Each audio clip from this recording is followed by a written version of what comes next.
What's up, boys and girls of the Mirko? Welcome to another one of the Snarcasts on the channel. Today we have a lot of news as usual. You know, this time we actually have a bit more news because, well, not more news, but more topics to cover.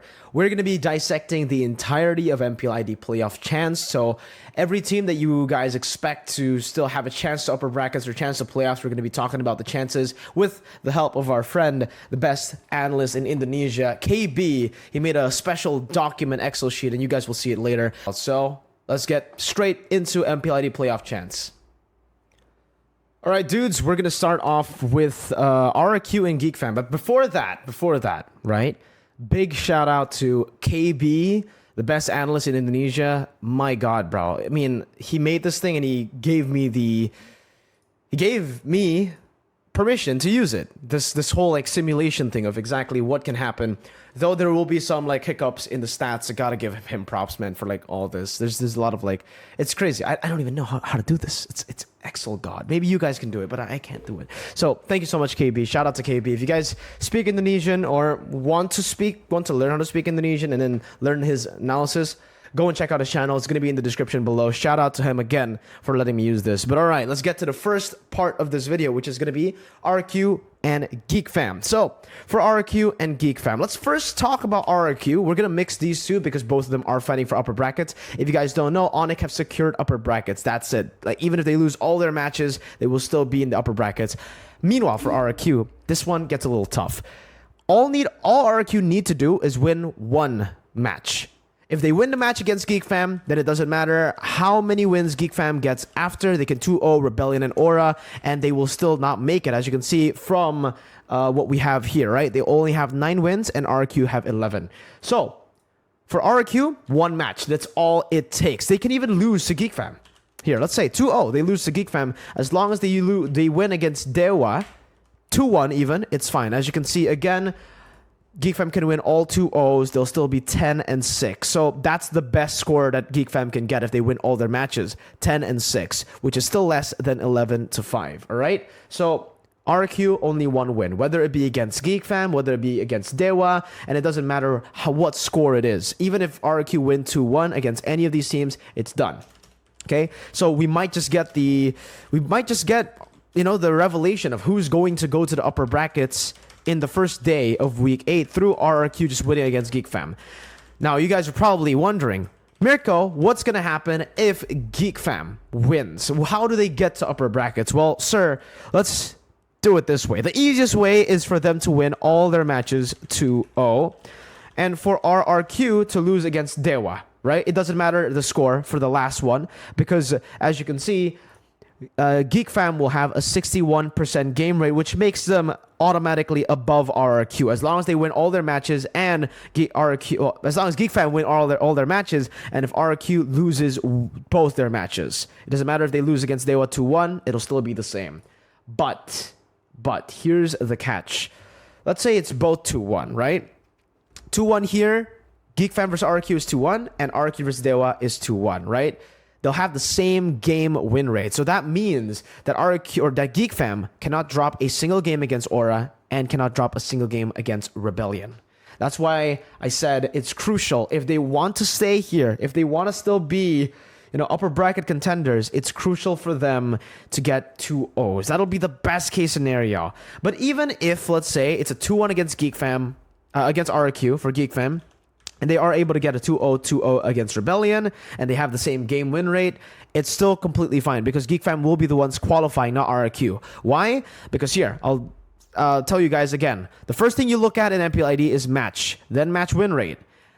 If both are the same, then we go to game win rate. If all three are the same, then we go to head-to-head. What does head-to-head mean? In both legs, who won? GEEKFAM already won against RRQ in leg 1. In leg 2, if they beat RRQ again here, then it means 2 legs, 2-0. That means head-to-head, GEEKFAM will win. And therefore, even if this is the scenario, they both have the same game win rate, GEEKFAM will be the ones to get the upper brackets. Now, if GEEKFAM lose one more game than they're supposed to, GG. Done, guys. They can get a 2-1 against Rebellion, and then their dreams would be shattered already, okay? And if RRQ lose 2-0 against DEWA, then we might have this, like, then this is okay, right? Like, losing one game here is okay because it comes down to them having the same game win rate again. But again, this leaves it so much to chance. So for GEEKFAM, if they really want to secure it through like just winning, it has to be 2-0, 2-0. They can only risk one more 2-1 after the win against RRQ. And then they're going to have to hope for RRQ to lose against DEWA 2-0. Because if RRQ lose against DEWA 2-1, and look, 59% for RRQ and 58% for Geek. That means RRQ will qualify. I know it's a bit tough. I don't know if you guys understand. Hopefully you do. But now let's move on to the next team. All right, guys. Next on the list, after RRQ Geek, we automatically have Rebellion Zion. And maybe most of you guys think Rebellion have definitely qualified to the playoffs. No, you guys are wrong. So there's still a chance for them to actually lose out on their playoff spot. So we'll ignore the Geek matches. We'll ignore the RRQ matches. We'll only focus on the matches that can get Rebellion out of this spot, okay? So if they lose to EVOS 2-0 and they lose to GEEKFAM 2-0, let's just put this in. Let's just put this in, all right? Because we know what's gonna happen. Okay. And let's say Alter Ego win as well against Aura and Bigatron win against EVOS. This will be the standings. As you can see, Rebellion will be kicked out, guys, of the top spot. They will be kicked out of the top 6. And even if DEWA lose here, let's see. Oh, if DEWA lose here against RRQ, that actually changes things. Even if they lose 2-1? Okay, there you go. So Rebellion can still lose out on their playoff spot if they lose their next 2 matches 2-0. And if, obviously, BTR keep on going and DEWA lose here as well. Okay? If they lose 2-1, it'll be fine. Like, it'll be bad for Rebellion, but if DEWA lose 2-0, then Rebellion will step up, as you can see. Okay? So yeah, Rebellion has a high chance. All they need to do is technically get all 2-1 losses, and they will be up there. Like, even if DEWA wins this or goes 2-1, RBL will still be on top. As you can see from the game win rate here, I'll just draw over here, 46-44. Okay? And this means Alter Ego will also step up if they win against Aura 2-0. If they win against Aura 2-0 or just 2-1, not 2-0, then they will still barely make it. Oh my god. Okay. Yeah, we'll talk about Alter Ego later. This is for Rebellion Zion, guys. So hope you guys understand the case for Rebellion Zion right now. Okay? That's basically it. But let's say EVOS are the ones who wins here. Does it change things? No, it's just EVOS and Bigatron swapping places, but Rebellion will still stay at 6th place. Again, though, if DEWA lose 2-0 a bit too many times, they'll be 7th, guys. So, yeah. It's very, very, very crazy. Like, everything can change. So Rebellion, best way is for them to just win one match. If they win one match, they're guaranteed playoffs. 8 wins, done. All right, guys, got it? 1 win for Rebellion equals the playoffs. Next, we'll have DEWA United, guys, but kind of the same thing here that's going to happen for DEWA.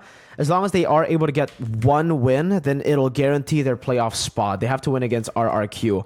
Unfortunately, though, let's say they get 2-0'd here. Then they're going to have to hope for the others to lose all 2-0s as well. Let's say Bigatron gets 2-0'd both times. There you go. DEWA will still make it. Wait, sorry. DEWA will still make it to the playoffs. Wait, will DEWA make it to the playoffs? Let's see. Ooh. Okay, see, that makes it more interesting. So if Alter Ego win 2-0 against Aura, yeah, that's why I'm telling you they need to win 2-1. Oh, they might just need to win overall, because these are the things that could happen, guys. If Bigatron are the ones who win here, it'll be Bigatron DEWA. Yeah, DEWA just needs to win, man. Yeah, I'm sorry, I had to do some more experimenting here, but DEWA just needs to win. Let's say if Rebellion loses here. Ah, okay, there you go. Let's see. Okay, so if DEWA lose 2-1 against RRQ, there's still a chance of them making it to the playoffs as long as Rebellion lose all their games 2-0, 2-0. Then they will barely make it 6th place. Okay, there you go. They'll barely make it with a better game rate compared to Rebellion. And let's say if EVOS also win here, does it change things? No, okay, still the same, but EVOS makes it. Okay, so there you go. So DEWA the best way, win their game, right? 2-1 or 2-0, whatever it is, they will get 8 wins, and that will guarantee them the slot to playoffs. But if they lose, they can only afford to take a 2-1 loss. If it's 2-0 loss, boom, done, GG, no chance. And they're gonna have to hope for all of this to happen, by the way, if they weren't to lose 2-1. So yeah, I think at this point, just hope for two. Just win. Just try to win. DEWA needs to win, guys. All right, dudes, next on the list, we've got... Who do we have? We have Bigetron. Well, for Bigetron, yeah, they need to win against EVOS. Because, okay, I'm going to be honest with you guys. I'm just going to write this down, the Onyx games, as 2-0s. Because we're not even going to count that. Let's say 2-1. Let's just make it the most optimal way to make it to the playoffs, right? It's obviously them losing to Onyx, but not losing that hard to Onyx. But then winning against Bigetron Alpha. Then we'll try to give the other teams a way here to... Okay, let's see. Bigetron still makes it. So they need to win against EVOS 2-0, and they need to lose against Onyx 2-1. This is best case scenario. But let's say they lose to EVOS, or they win against EVOS, but it's 2-1. Alter Ego versus Bigetron. I believe for the head-to-head, it's Alter Ego that has the edge in the head-to-head. So, again, if the match rate is the same, game rate is the same, and matches is the same, then we have to go to head-to-head, and Alter Ego will be able to take Bigetron out in the head-to-head battle. If I'm not mistaken, no, wait, leg 1, Bigetron 1, leg 2, Alter Ego 1. Okay, so it'll be alphabetical, which still... it's still Alter Ego. Okay, so head-to-head is even, guys. It's 1-1 for Alter Ego versus Bigetron. So it'll come down to alphabetical, and Alter Ego will have the edge. So that's something that definitely Bigetron do not want to do. If they lose here 2-0, boom, done. If they lose against Onyx 2-0, and if they lose against EVOS 2-1, then say goodbye. Or they win against EVOS 2-1, say goodbye to playoffs. They need to win against EVOS 2-0 to have a chance. And they need, if they want to make it very, very like smooth, they need to lose against Onyx 2-1, not 2-0. That'll make their win rate, game win rate, just better. Yeah, because if not, then it'll still be them not making it to playoffs. If they lose, oh my god, even if they lose 2-0 and they win 2-0, they're out. Remember the what we said earlier, guys. The match rate and game rate for Alter Ego versus Bigetron is the same. So okay, they need if they get 2-0'd here, they're basically gonna have to hope that Alter Ego wins 2-1, not 2-0, so that then they have a winning game rate here, so they can make it to 6th place. Yeah, and they'll have to win this. If they go 2-1 here, it'll be the same. Yeah, okay, so that's it, guys. This is how Bigetron goes. They either need to get 1 here and then 2-0, which makes it very easy for them, or 2-1 victories and hope for Alter Ego to win 2-1 against Aura. If they win 2-0 here, it's done. They need to get 2-0 and a loss 2-1. There you go. If you guys understand, hopefully you do. You can replay the video if you don't. Remember just focus on the Bigetron matches and the game win rate here. But that's it for Bigetron Alpha. Let's move on to the next team. Next up, boys and girls, we have Alter Ego. So the best case scenario for them would be if this happened. Let's see. So best case for Alter Ego would be winning against Aura Fire 2-0. Bigetron losing against EVOS. Or let's say even if they win. Nah, okay, so yeah, Bigetron needs to lose here. Then it doesn't matter what Rebellion does. Doesn't matter what does it matter what DEWA does? No, it doesn't matter what DEWA does. Yeah. So best way is for them to win 2-0. Okay? If they win 2-0, then they'll have the better game rate than everybody else. If they lose or if they win 2-1, it's still possible for them to get up there. 7-9 is already pretty safe. But let's say EVOS gets 7-9 as well through 2-0ing Rebellion Zion. Now this makes it very, very interesting, huh? EVOS gets their place and DEWA are the ones knocked down. So it's still the same. Okay, it's just a bit. So it's just DEWA and EVOS swapping places. But okay, so for Alter Ego, winning here is number 1, is the most crucial. That's it. But if DEWA wins, then we have a problem for Alter Ego. If DEWA wins, and let's say EVOS win here too, guys, then we have a problem for Alter Ego, because look at the game rate. Look at what's going on here, and it's not good at all. EVOS can take their spot because they have a higher game rate. This is what you guys should see if you guys, if you guys, this is what you guys should see. The game win rate, guys, 49% compared to Alter Ego's 45%. So they need to win here, and they need to hope that EVOS actually loses as well. Like, they need to go 2-1 here? No, 2-1, they're still higher. Yeah, they need to just lose, straight up lose. EVOS need to lose once. But if it's 2-1, yeah, EVOS needs to lose once, and EVOS needs to win against Bigetron. So it's very much so in the hands of the other teams, not just in the hands of Alter Ego. It's in the hands of Rebellion. Oh, sorry, not Rebellion. EVOS Legends to make this work.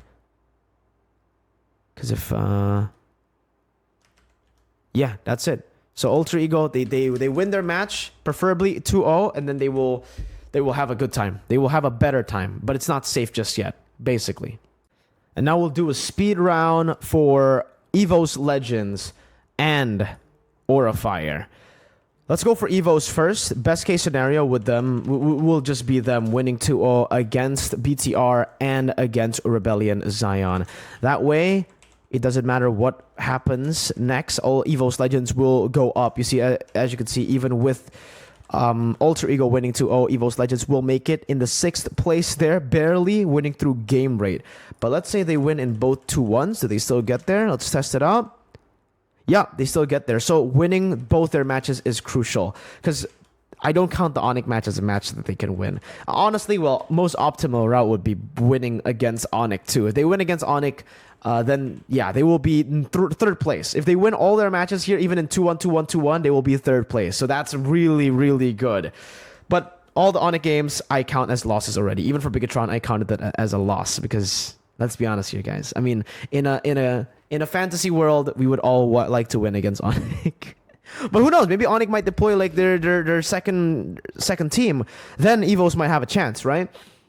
Yeah. So best route with if they want to get third place, yeah, win all 3 of their matches next week. But Onyx match, I'm not gonna count that. I think here it's gonna be 2-1, 2-1. Any win, just winning here would be the best. Let's say if Bigetron actually win against Onyx, still doesn't matter. You see? Okay. So EVOS just winning. Let's say they lose one of their matches, they're out. Boom. Instantly out if they lose one of their matches. So there you go. For EVOS, the only way to get there would just be that. That's it. For Aura, let's go. Let's calculate Aura now. Let's say if Aura wins 6-10, 6-10, 6-10. No. Okay, Bigetron. Wait, EVOS need to win this. Then Rebellion need to win this. We might have a 4-way tiebreaker, guys. Look at this. Oh my goodness gracious. Okay. So for Aura to make it to playoffs, this is how it would go. But this is how it would go. Optimally, this is how it would go for Aura. They need to win both their matches, and they need to hope for everything you see on screen to happen. And Onyx needs to beat EVOS 2-0, not 2-1. Oh, even if EVOS beat Bigetron 2-0, as long as Onyx Onyx win against Bigetron, against EVOS, sorry, 2-0, then they will be on top. Yeah. Again, why? If you guys are asking, take a look at the game win rate, 43%. So they will be 6th place actually, because they all have the same match and match win rate. So it comes down to game win rate, and 43% is the highest. So if they win 2-0, 2-0, 2-0, let's see if they lose once, 2-1. Ooh, not gonna work there, because Bigetron and EVOS both have the head-to-head wins over Aura. So this is the way that Aura makes it to the playoffs, guys. This is the closest way that Aura makes it to the playoffs. The best way would be this. Yeah. Actually, the best way would be this right here. If it's gonna be a 2-1 win for Bigetron, for EVOS against Bigetron, and then Rebellion beats EVOS in the first day.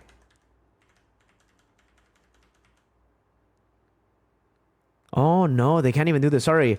So it has to be 2-0. So it's very precise for Aura. This is exactly what needs to happen. 100% what needs to happen. Unless, Yeah, this could happen as well. So the scores for Bigatron can swap. If they lose against Onyx 2-0 and then lose against EVOS 2-1, or if they lose against Onyx 2-1 and lose against EVOS 2-0, then Aura can qualify. But if Bigatron goes 2-1 here, they will barely make it with 44% game rate, higher than Alter Ego EVOS and higher than Aura by 1%. So Bigatron will go through, not Aura Fire. So Bigatron has a chance to just make it to playoffs without winning a single match in week 8 for this. So there you go. It gets kind of complicated, but yeah, if Aura cannot. The only match they can afford to kind of like lose, let's say Bigatron both gets 2-0'd, 41%. So technically there is a chance that Aura cannot. 42%, same as EVOS. Okay, so this is the most precise one. This is like the most down to the wire one. Aura needs to win both their matches 2-0. Even if they win 2-1, it's done already, because no matter what happens, game win rate will be done. That's it. There's nothing that can change. Yeah. Boom. There you go, guys. That's everything in MPL ID. The chances to playoffs for every one of the teams. Hope you guys enjoyed this part. All right, dudes. For the next topic we have today, this one's quite a big one, and it's quite new, actually. And it comes from Spin PH. So we will be going through this article together, okay? Yeah, let's get through. All right, so here's the article, guys. No food, no salary. Blacklist Lunatics' alleged struggles exposed. Just in the title alone, hearing Lunatics in another controversy where, you know, there is no food, no salary is already very concerning. Let's go in. 0-6 with only 1 point. Blacklist Lunatics, aka Blacklist Academy, has now reached the bottom of the MDL standings. For a team with promising players like SEA Games gold medalist Kyle Dominic Soto, young up-and-coming prospects like Ian Jacob Rindo Seguiran, and MPL veteran Kent Xavier Cavier Lopez, one may expect them to carry on and hopefully win the MDL trophy. Combine that talent with support from 2 MPL orgs, namely Blacklist and Lunatics, perhaps the Academy players could graduate to the next stage. But the standing says it all. The Lunatic Codebreakers are in for a long season, made worse by the team's alleged situation. In an exclusive interview with Spin PH, Blacklist Lunatics team manager Avian Balquin revealed some unfortunate behind-the-scenes narratives about the team. Oh my god. A fleeting time. One of the key reasons why the team was a shell of its potential stems from a lack of preparation. Everything was a mess as the team didn't have the resources to compete. Lunatics was supposed to address their needs, but allegedly failed to fulfill their end of the bargain, which is to provide food for food expenses and pay the players' salaries. It always sucks to hear this, guys. You know, the fact that some players are not getting food or not getting what they need. Food, you know, at least food. Salary, okay, maybe you might have problems with salary. Food, really? You can't even get the food? Ang nangyari kasi, nag-struggle kami papasok ng MDLPH week 1. I'm so sorry, man. I can't speak. I'll just explain. I have no idea what that means. There's no translation here. But basically, that's what happened. That's what is said here, right? So, okay, whatever. Gutom young players, blah, blah. Sobrang outdated. Okay, you know what? I'm going to have to translate this.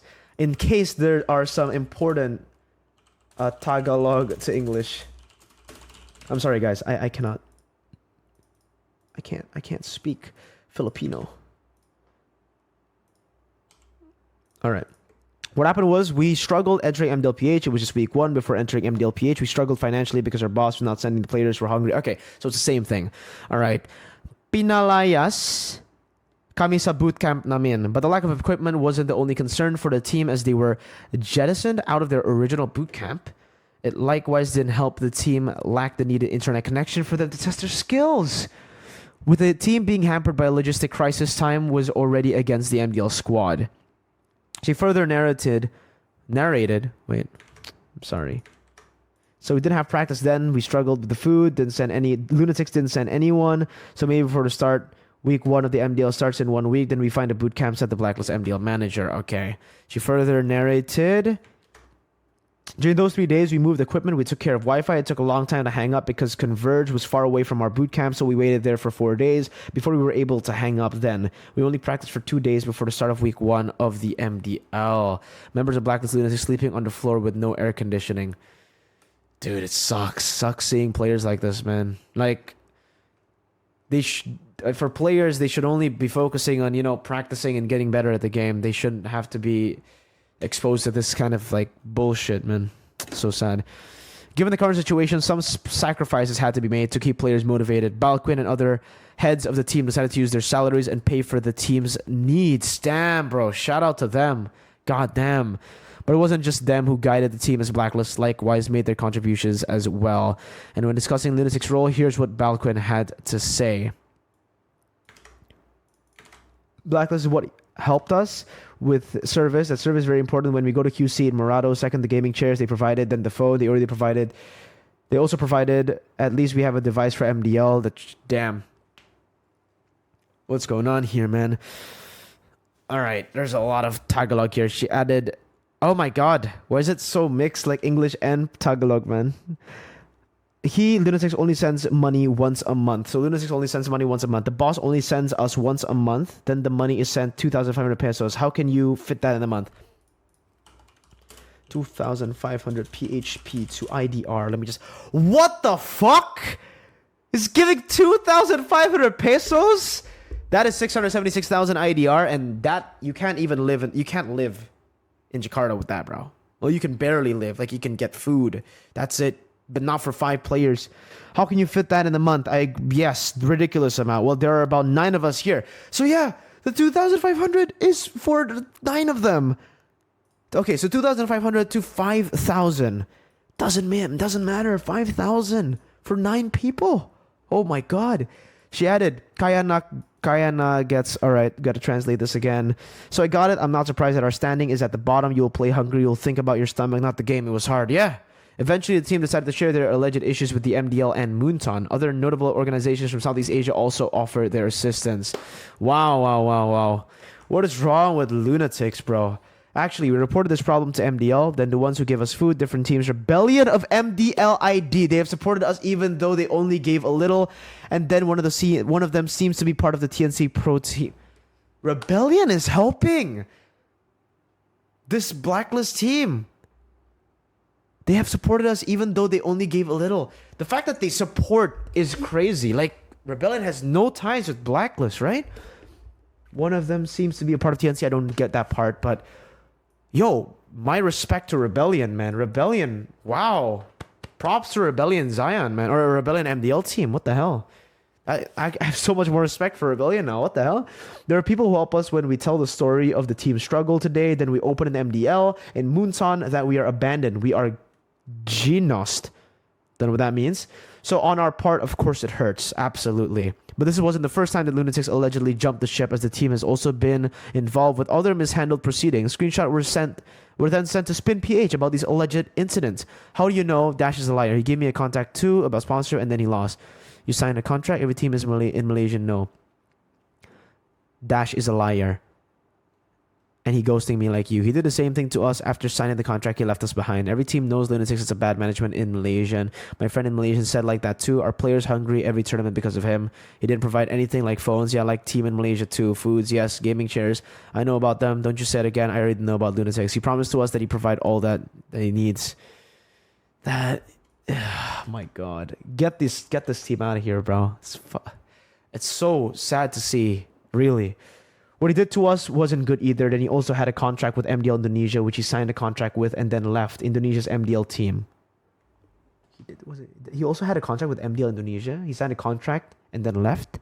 I didn't know about that. Given the incident, it was time for the org to make changes. The academy roster was given the green light to look for another organization that can sustain them. Then we have another Tagalog. Then Blacklist started looking for a new org because we weren't being paid. Actually, the boss didn't pay us all for 3 months. Lunatics didn't pay us for about 2-3 months. Suddenly, more horror stories were exposed. Let's go through this. Blacklist has allowed us to find an org that we can join. At the org that I saw that we could join, they said the owner of Team Lunatics cheated them. They made them sign a contract that they would support them, give sponsor, and after they signed the contract, they left. It's time for Moonton to Moonton needs to really put their leg down, man. Put their foot down. They need to put their foot down. The whole Malaysia, the whole Burmese players in Malaysia, big problems. Apparently, there are more issues with Lunatics, and now this whole thing Oh my god, how can an organization again, these are all alleged, right? But they either Muntan steps like put their foot down, or Lunatics comes out with a statement clarifying everything, and that I think is a very hard thing to do because I don't know, I don't know what explanation could it could justify all this, you know?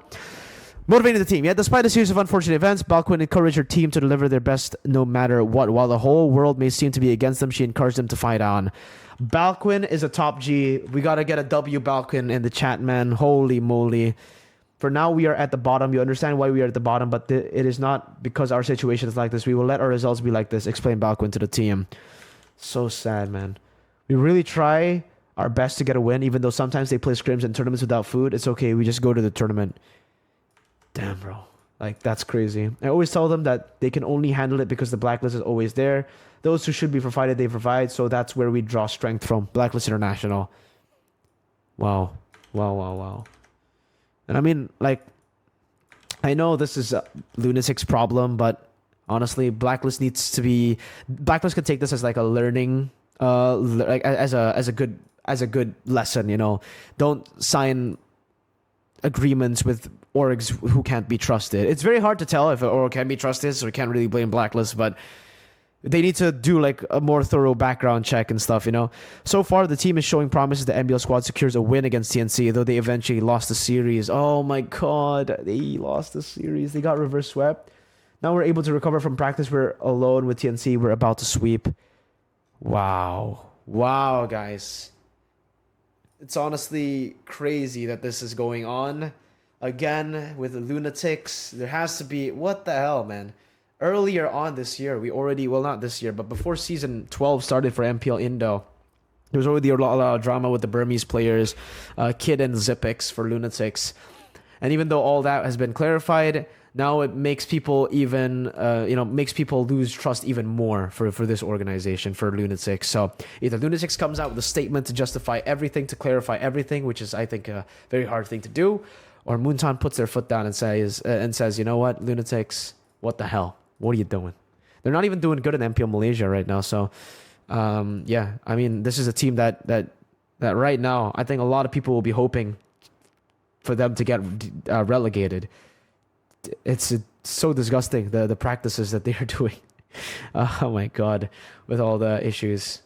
Okay, guys, for the next topic, we have the MPLI tournament format. So in case you don't know, this is it for MPLI. Group stage will be round robin, and playoffs will be double elimination. Now, for the invited teams, this will all also be an offline event, guys. So if you guys want to come over to Jakarta to experience MPLI offline, you guys can come over here and, you know, join in. Let's take a look at the invited teams. Indonesia 6, Philippines 4, Malaysia 1, Singapore 1, Cambodia 1, North America 1, MENA 1, and TBA. There's going to be one more team that is TBA. I don't know which team that's going to be. Maybe Brazil gets a slot here. But yeah, let's address the elephant in the room. Indonesia getting 6 amount of teams, and Philippines only getting 4. I don't know the exact reason as to why. The only reason that I can come up with is Indonesia gets more views, and they want to try to use all of that. And also, Indonesia is the home country, so they want to sell as many tickets as they can, which is, again, the whole idea for a business, for an event like this, guys. And this is kind of what has been happening throughout all the MPLIs. Indonesia has usually Indonesia gets all 8 slots, so 8 teams, and Philippines gets 6. So now -2 from Indonesia, -2 from Philippines. Yeah, it is what it is, you know. Do I think it's fair? Blah blah. I think it's whatever. It's fair because, you know, this is they're very open about it. It's not like they're silent about it. It's always been this way. If it's only this year that Indonesia gets 6 amount of teams, like more teams than other countries, then maybe we can talk about it. But yeah, I think right now their main target is to hit the Indonesian audience, blah, blah, blah. Let me know what you guys think in the comments, though. I would love to hear your thoughts on this. What do you guys think? Because I think, again, there's a lot of people here who is like saying, it's so weird that Indo gets 6 and the others get like 4 and even 1.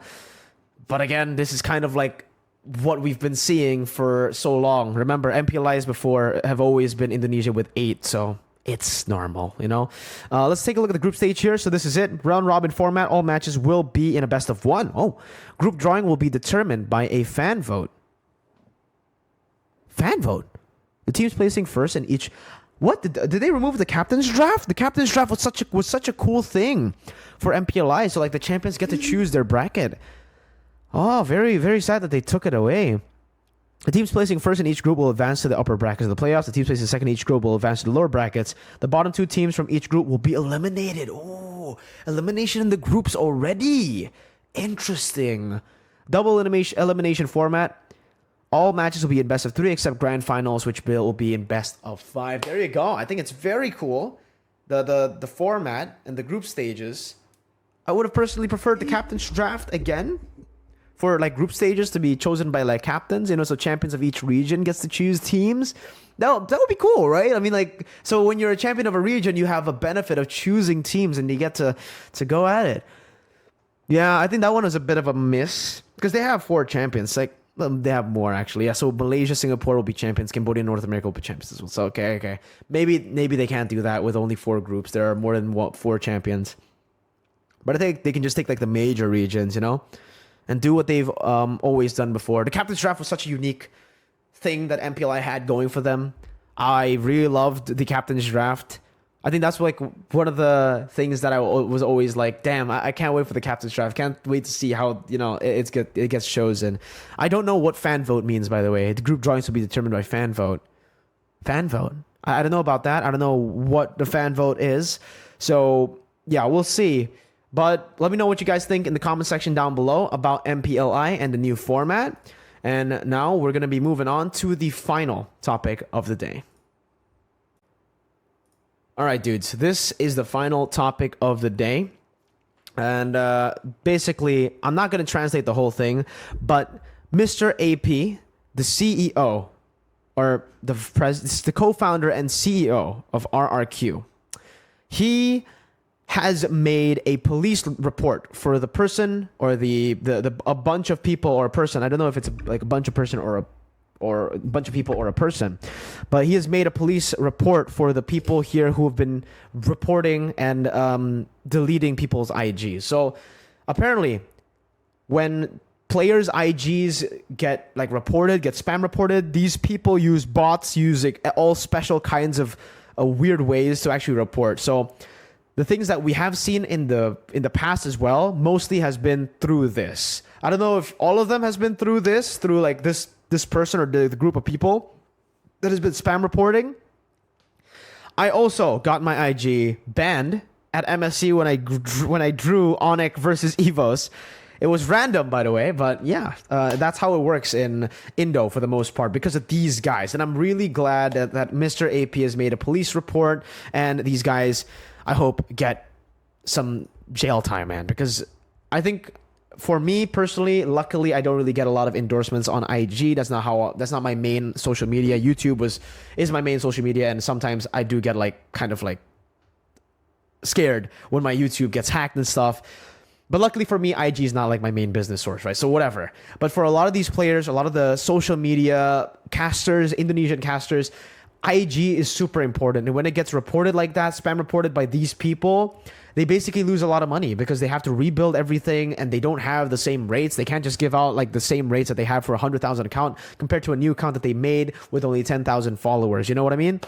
So it really sucks for those people, for social media, content creators on IG. And I'm glad that Mr. AP is doing something about it. And hopefully this will be the final time we see this happen, like reporting IG and stuff. Mr. AP, props to him and shout out. Let me know what you guys think about this whole thing in the comment section as well. But with that will mark the end of the Sarcast today. Hope you guys enjoyed. I hope you guys liked all the topics today. And yeah, click the like button, subscribe, and I'll see you guys next time.